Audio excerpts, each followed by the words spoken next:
विज्ञान बनाम 10 करण, कर्मों की 10 अवस्थाओं के अंतर्गत तीसरा करण है उत्कर्षण।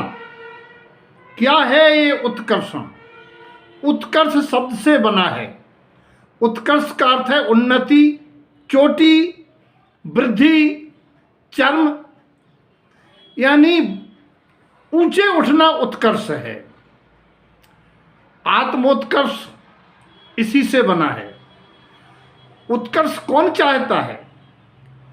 हर प्राणी उत्कर्ष चाहता है, क्योंकि वर्तमान एक सी अवस्था कोई नहीं चाहता है। जिसके वर्तमान में पुण्य है वह और पुण्य चाहता है, और सुख चाहता है, प्रमोशन चाहता है, अच्छे अच्छे साधन चाहता है, हिमालय पर्वत की तरह चोटी पर चढ़ना चाहता है, और मोक्ष मार्गी भी श्रावक से साधु, साधु से अरिहंत और सिद्ध होने की भावना भाता है।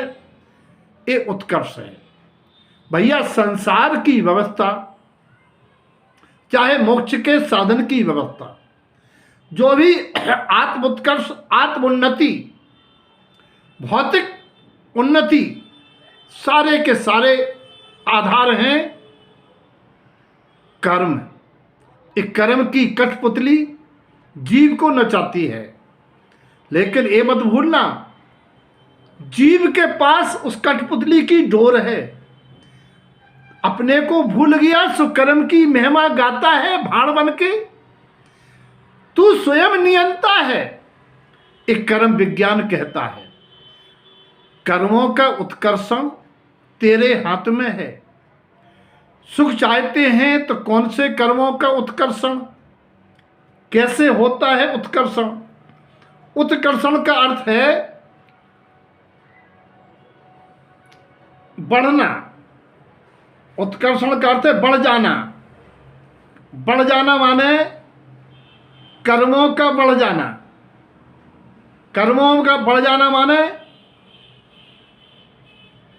क्या कर्म की संख्या बढ़ जाती है? क्या कर्म की प्रकृतियां बढ़ जाती हैं? क्या कर्म की मात्रा बढ़ जाती है? बोले नहीं, कर्म की प्रकृतियां उतनी ही होती हैं। कर्म की प्रकृतियां उत्कर्षण में नहीं बढ़ती हैं।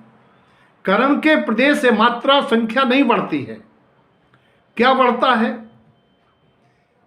केवल कर्म की स्थिति, यानी वो फल हमें कितने लंबे समय तक देगा, उस स्थिति का बढ़ना, और ज्यादा अच्छा फल देवे ऐसे अनुभाग का बढ़ना उत्कर्षण कहलाता है।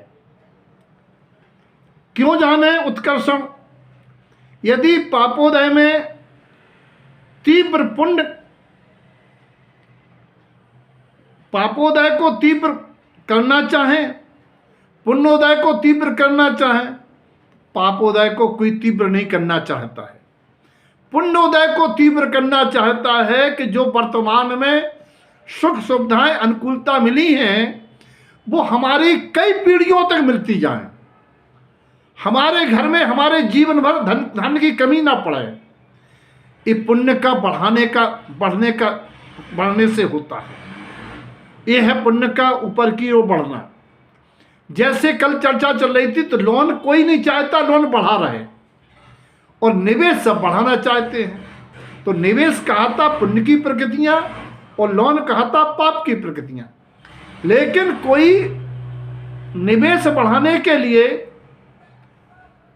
किस बैंकों के कर्ज चुकाने के लिए किसी साहूकार से बैंक ब्याज से ज्यादा लेकर के शेष बची जमीन गिरवी रख के बैंक का लोन चुकाता है, तो ये बुद्धिमानी नहीं है, क्योंकि वो कुड़की करा लेगा। ऐसे ही प्राणी पुण्य के उदय में पुण्य को तो भोग रहा है, और पाप बढ़ा करके, पाप कमा करके, तीव्र पाप करके, और पाप की प्रकृतियों का उत्कर्षण करके निकट भविष्य में दुर्गति में जाता है। और जो समझदार हैं वे निवेश में से जब रिटर्न होता है उस रिटर्न को लोन चुकाने में लगा देते हैं।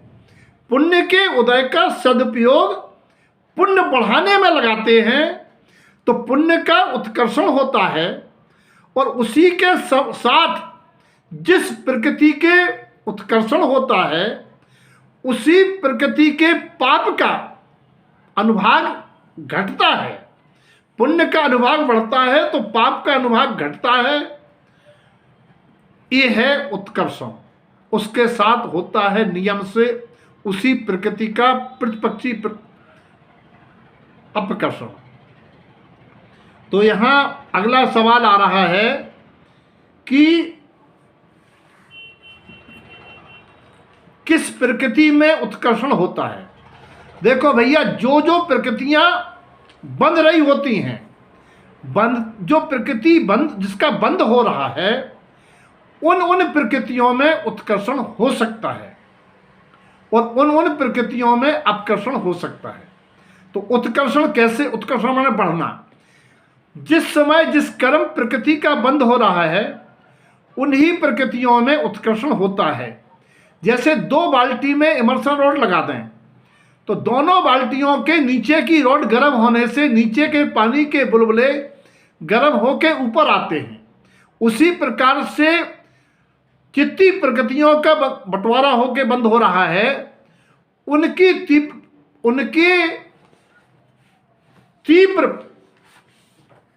पुण्य के भाव से उन प्रकृतियों के निषेक बंधने के साथ साथ सत्ता में पड़े हुए उसी प्रकृति के कुछ निषेक उनके साथ नीचे से ऊपर चढ़ जाते हैं।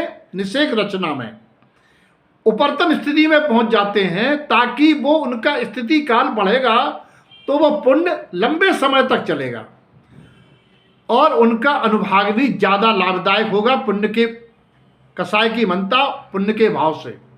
तो इस प्रकार से ये कंडीशन ये है कि बंधने वाला निषेक पावरफुल हो जो सत्ता में पड़े हुए निषेक को खींच के ऊपर ले जाए, तभी वो उत्कर्षण होता है। अगली बात होती है कर्म की किस अवस्था में उत्कर्षण होता है, उदय में, उदीर्णा में, बंध में। बोले देखो भैया, बंध के समय उत्कर्षण नहीं होता और कर्म के निषेक उदय में आ जाए, उदयावली में आ जाए या उनकी उदीर्णा हो जाए, फिर उनमें कोई बढ़ोतरी नहीं होती। सत्ता में पड़े हुए कर्मों में बढ़ोतरी होती है। कैसे होती है? पुण्य करके यदि आपको प्रसन्नता हो रही है और पुण्य करने का तीव्र भाव आ रहा है पुण्योदय में, तो आपका पुण्य बढ़ेगा। और आपने दान बोलने के बाद ये अफसोस कर लिया, अरे किनके चक्कर में पड़ गए, हमारा तो बेकार ने बोली ले ली, तो वो पाप घट जाएगा, अपकर्षण हो जाएगा। तो इस प्रकार से पूर्वबद्ध कर्म वर्तमान के तीव्र कसाय परिणाम के निमित्त से पाप बढ़ सकता है। जैसे सुई के स्थान पर भाला भी लग सकता है। यदि पुण्य के तीव्र परिणाम से पुण्य परमाणुओं में वृद्धि होगी तब पापानुभाग घटेगा और भाला लगने वाला सत्ता में पड़ा हुआ कर्म सूजा लगने जैसे छोटे में निकल जाएगा। और उत्कर्षण क्लियर हो गया कि उदयावली के बाहर के सत्तारूप कर्म में होता है और उनमें सत्तारूप कर्मों में अकेला उत्कर्षण नहीं, चारों होते हैं। अपकर्षण भी होता है, तो आगे पढ़ेंगे, उपशम भी होता है, संक्रमण भी होता है। तो इस प्रकार से जानना। उत्कर्षण से क्या होता है? उत्कर्षण से ये होता है कि स्थिति उत्कर्षण होने पर यदि पाप की स्थिति में उत्कर्षण हो रहा है तो जो कांजीर जैसा फल देने वाले थे वो विष देने वाले हो जाते हैं।